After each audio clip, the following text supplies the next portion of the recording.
मैं कर्मयोगी हमारे इस मतदाता संघ चैनल पे आप सभी का स्वागत करता हूं। आइए मित्रों, आज हम एक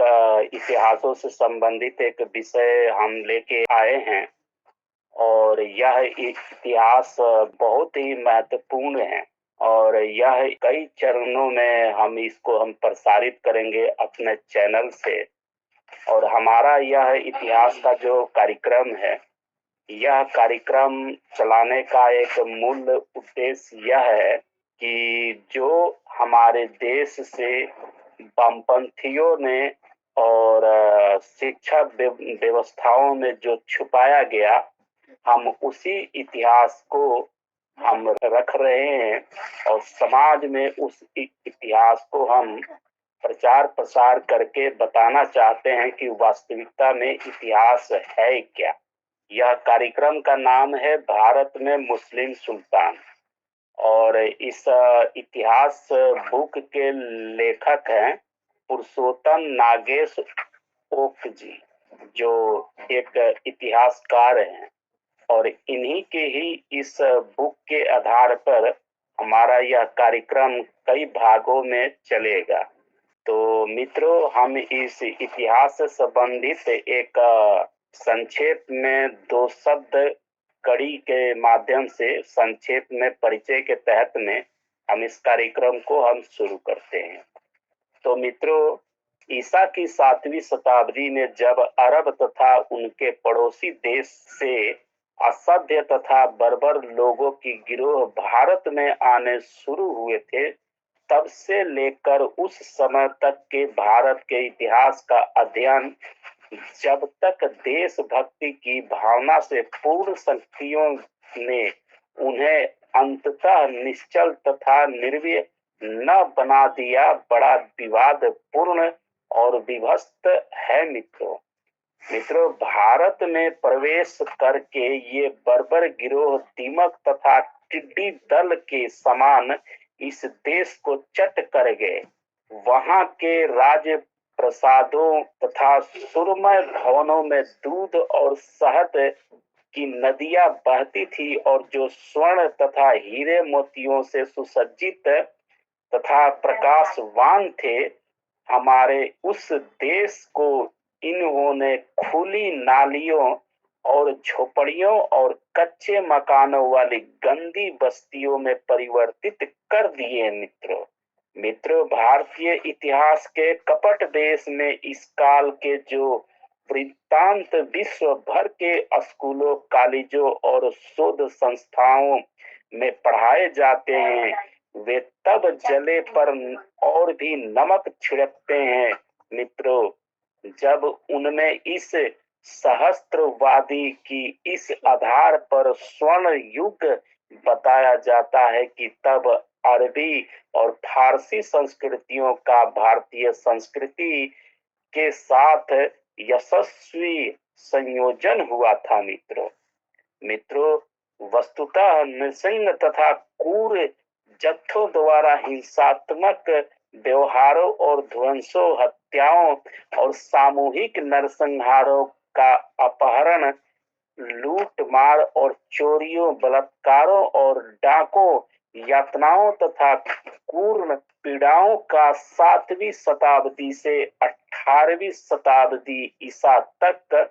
यह मित्रों 1000 वर्षों का समय बड़ा दुर्भाग्यपूर्ण था। मित्रों, पर यह चित्रण तब और भी भ्रष्ट हो जाता है जब इस युग को भारत को सौभाग्य बताया जाता है। मित्रों, हमने उपर्युक्त इस दावे के समर्थन के पक्ष में आतुरता से साक्ष्य खोज की, पर महान आश्चर्य है। मित्रों, यहाँ पे पुरुषोत्तम नागेश जी कहते हैं कि उन विदेशी चापलूस द्वारा लिखे गए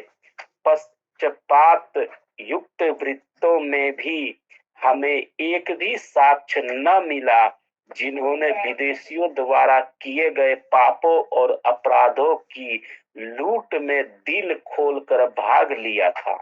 इन वृत्तों में तो मात्र शराब के नशे में चूर और अफीम के नशे में धूत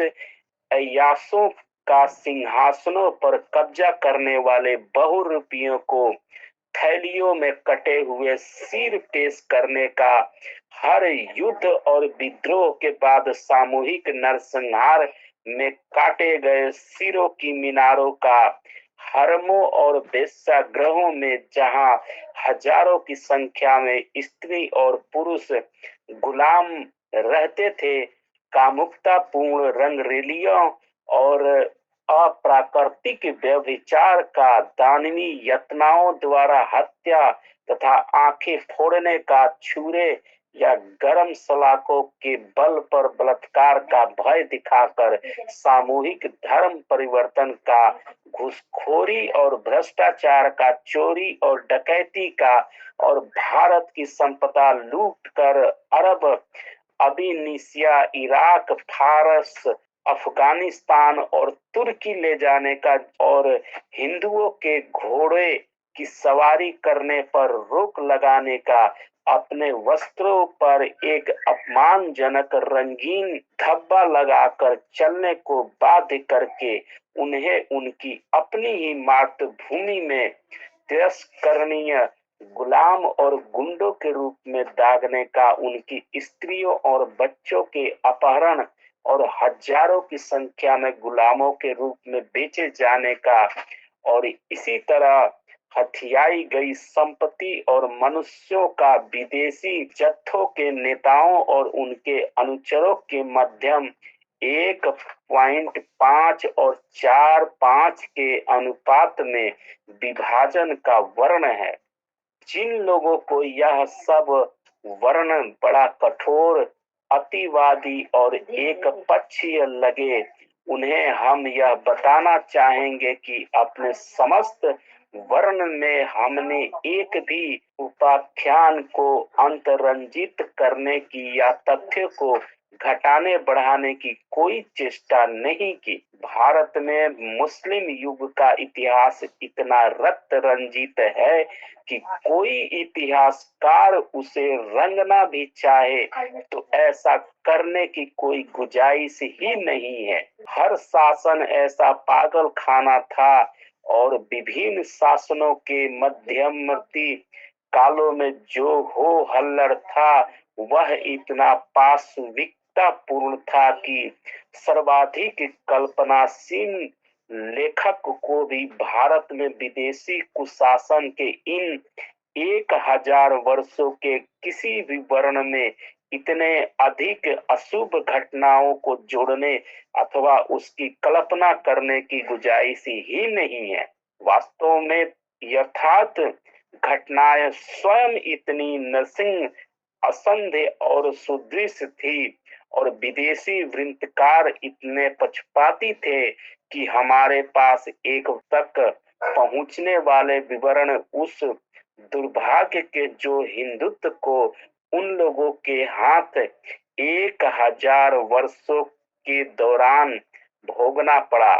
मात्र नमूने हैं। इन लोगों का तो अंधविश्वास था कि इस्लामी जन्नत प्राप्त करने का एकमात्र रास्ता यही था कि इसी भूमि पर हिंदुओं के लिए नरक बना दिया जाए। तो मित्रों, यहाँ पे पुरुषोत्तम जी कह रहे हैं कि मध्यकालीन वृत्त लेखकों की तथ्य गोपन तथा अकथन या मिथ्या सुझावों की प्रवृत्ति इतनी पूर्णता को पहुंची हुई थी कि महान ब्रिटिश इतिहासकार सर H.M. इलियट को बाध्य होकर उनका मूल्यांकन निर्लज, हीठ और पाप पूर्ण कपट के रूप में करना पड़ा। फिर भी हमने अपने आप को उनके अपने ही धर्म बंधुओं के तत्कालीन काले कारनामे का वर्णन करने के लिए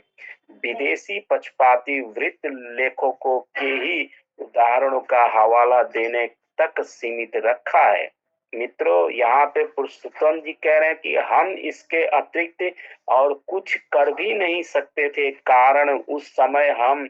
स्वयं तो उपस्थित थे नहीं। इससे पाठक को आश्वस्त हो जाना चाहिए कि वह जो कुछ अगले पृष्ठों में पढ़ेगा वह भारत में मध्ययुगीन विदेशी शासन के सर्वेक्षण बेहतरीन नमूने मात्र और न्यूनोक्ति होगी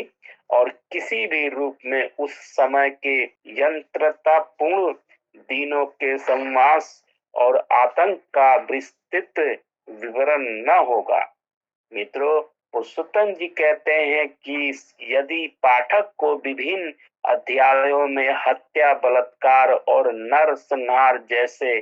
शब्द बार बार दोहराए गए मिले तो इसका कारण यह है कि 1000 वर्ष की इस अवधि में नरसिंह आक्रांताओं के दलों ने इन निंदनीय कृत्यों को बार बार दोहराया।